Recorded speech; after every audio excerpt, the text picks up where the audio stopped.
Hai sahabat channel MD. Saya pada kesempatan ini ingin sedikit memberikan semacam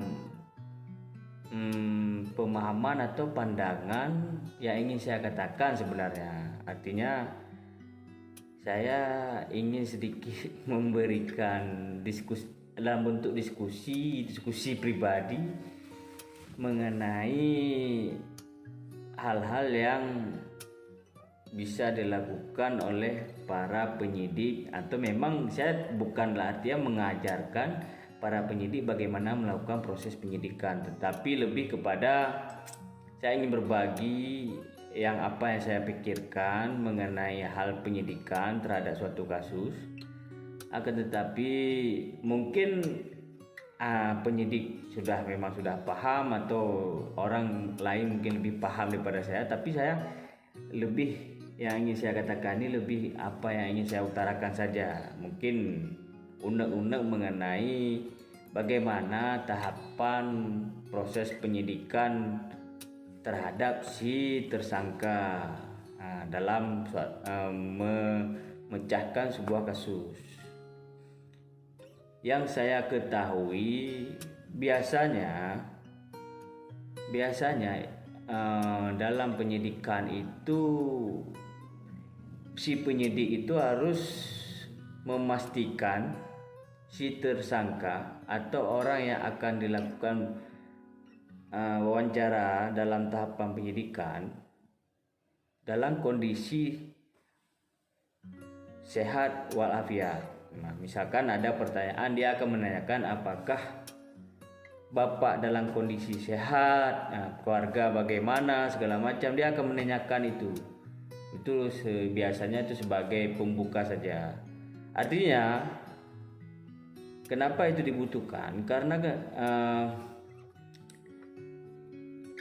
itu bagian dari pengakuan si tersangka atau orang yang ingin kita melakukan penyidikan, wawancara penyidikan, bahwa dia dalam kondisi stabil atau sehat, sehingga apapun yang dia ucapkan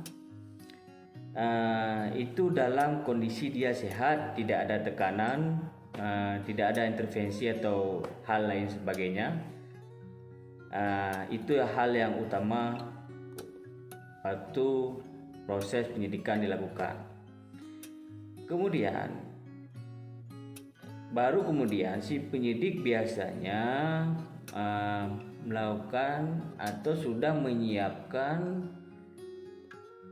beberapa pertanyaan yang berhubungan dengan kasus yang sedang ditangani atau peristiwa yang sedang ditangani. Artinya dia sudah menyiapkan form pertanyaan itu yang untuk ditujukan kepada si tersangka, sehingga tersangka harus menjawabnya itu. Dan sifat dari pertanyaan itu umumnya sepengetahuan saya itu tidak lepas dari 5W1H. Artinya yang pertama misalkan 5W1H, watch, apa yang terjadi menurut Anda, misalkan itu ditanyakan. Sehingga si tersangka itu biasa menjawab bla bla bla bla bla. Kemudian siapa yang terlibat, apakah si tersangka itu saja atau orang lain. Kemudian mengapa hal itu bisa terjadi, mengapa, itu kembali kepada tujuan terjadinya peristiwa itu, maksud dan tujuannya. Kemudian ada when atau kapan menurut si tersangka ini peristiwa ini terjadi. Kita bisa mengukur kapan, waktu, apakah cocok dengan yang sudah ada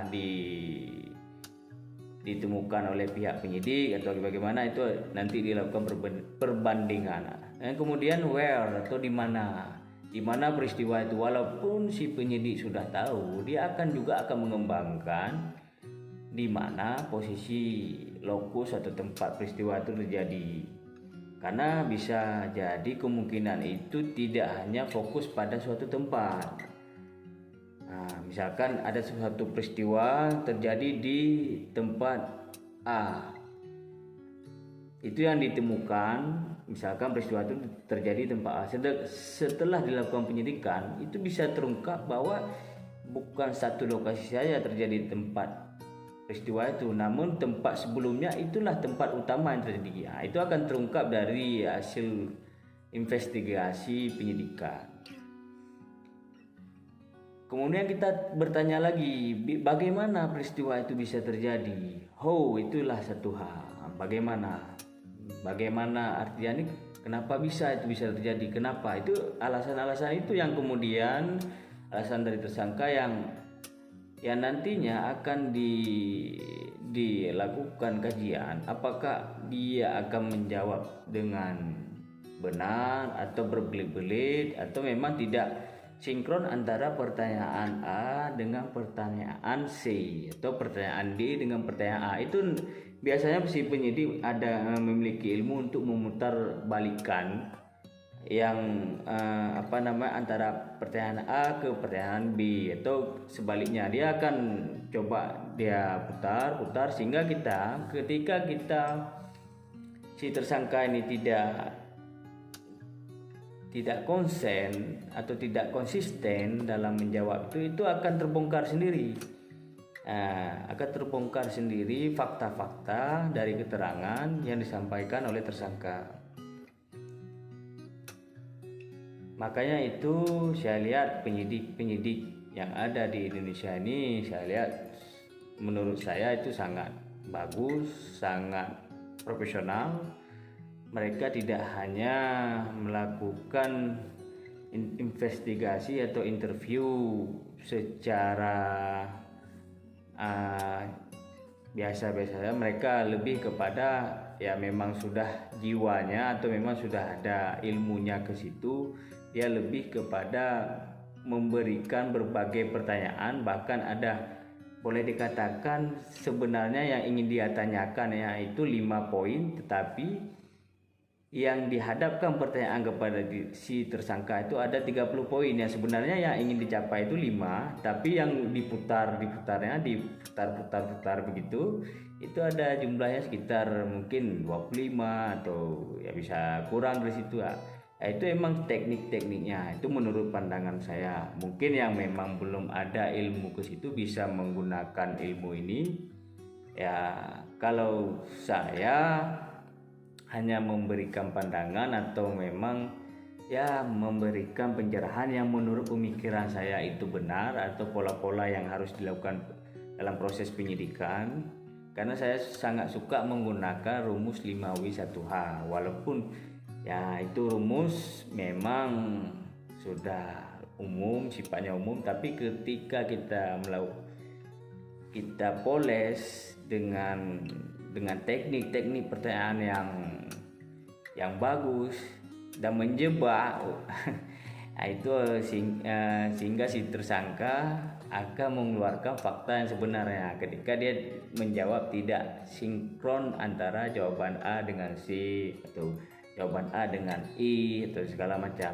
Itu mungkin itu yang bisa saya sampaikan kepada sahabat channel. Dan mungkin ilmu ini tidak hanya sebagai peluang bagi si pelaku tindak pidana untuk memakai ilmu ini agar terhindar dari proses penyidikan, tetapi lebih untuk pemahaman bagi para penyidik atau gambaran keilmuan bagaimana proses penyidikan yang seharusnya dilakukan. Baik, terima kasih. Salam sahabat channel.